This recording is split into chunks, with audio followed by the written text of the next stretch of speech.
इस साल भी कोरोना आपदा के कारण महावीर जयंती विशेष एहतियातन के साथ घरों में मनाई गई। कोरोना कर्फ्यू के नियमों का पालन करते हुए जैन धर्म के लोगों ने भगवान महावीर की जयंती मनाई। कोरोना काल के चलते यह दूसरा वर्ष है जब सार्वजनिक रूप से धार्मिक और सामाजिक आयोजन नहीं हुए। जैन समाज द्वारा प्रातः घरों में ही भगवान महावीर की पूजा अर्चना की गई और घरों पर ही समाजजनों ने जैन ध्वजा फहराई। महावीर जयंती के पूर्व संध्या पर दिगंबर जैन समाज सामाजिक संसद की वर्चुअल मीटिंग रखी गई, जहां पर समाजजनों को घरों में रहकर अपने और अपने परिवार को सुरक्षित रखने की अपील की। साथ ही संकट की इस घड़ी में समाज और मानव सेवा के कार्यों में सहयोग की बात कही।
का मनाई जा रही हो, किस तरीके से मना रहे हैं? देखिए, आज बड़ा हर्षोल्लास का दिन है संपूर्ण जैन समाज के लिए, जैन धर्मावलंबियों के लिए और संपूर्ण मानव समाज के लिए कि भगवान महावीर की 24वें तीर्थंकर भगवान महावीर की जन्म जयंती का आज अवसर है।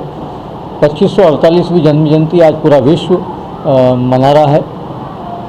निश्चित रूप से कोरोना काल के चलते पिछले 2 वर्षों में जो धार्मिक और सामाजिक आयोजन सार्वजनिक रूप से होते आए थे वो पिछले 2 वर्षों में इस बार नहीं हो पा रहे हैं। भगवान महावीर की जन्म जयंती इस बार समाजजनों ने अपने अपने घरों में रहकर मनाई है और चूँकि जो समय चल रहा है और जिस प्रकार की व्यवस्थाएं और जो हम ये काल का देख रहे हैं निश्चित रूप से दुखदायी है और इसके चलते आज सभी समाजजनों ने अपने अपने घरों में भगवान महावीर की प्रातःकाल पूजा अर्चना की। घरों को सजाया गया, ध्वजा लहराई गई। इस प्रकार से भगवान महावीर की पूजा अर्चना करते हुए सभी समाजजनों ने कोरोना काल और कोरोना की महामारी से मुक्ति के लिए भगवान महावीर के चरणों में प्रार्थना की और सादगी के रूप में भगवान महावीर की जन्म जयंती मनाई गई। महावीर जयंती के अवसर पर आप जनता को क्या संदेश देना चाहेंगे? देखिए, सामाजिक संसद ने कल शाम को भी एक जूम मीटिंग आयोजित करके और ये निर्णय लिया था कि हम भगवान महावीर की जन्म जयंती पर कोई भी वर्चुअल कार्यक्रम भी नहीं करेंगे, क्योंकि हर घर पीड़ित है, हर घर में परेशानियां हैं। और हम भगवान महावीर के जियो और जीने दो के संदेश को और अहिंसा परमो धर्म के संदेश को सार्थक करें और मानव सेवा के कार्यों में आगे बढ़कर काम करें। तो सामाजिक संसद ने भी सभी समाजजनों से ये अपील की थी कि सभी जो है मानव जाति के सहयोग में आगे आएं और यदि किसी प्रकार की किसी को कोई समस्या है, प्रॉब्लम है, उनकी मदद करें। हम समाज से यही अपील कर रहे हैं कि वे अपने घरों में रहें, बहुत ही आवश्यक कार्य हो तो ही घर से बाहर निकलें और अपने आप को सुरक्षित रखें और समाज को भी और सभी को सुरक्षित रखें। आपका नाम? मनीष अजमेरा, प्रवक्ता दिगंबर जैन समाज सामाजिक संसद। Bureau report, voice of rights.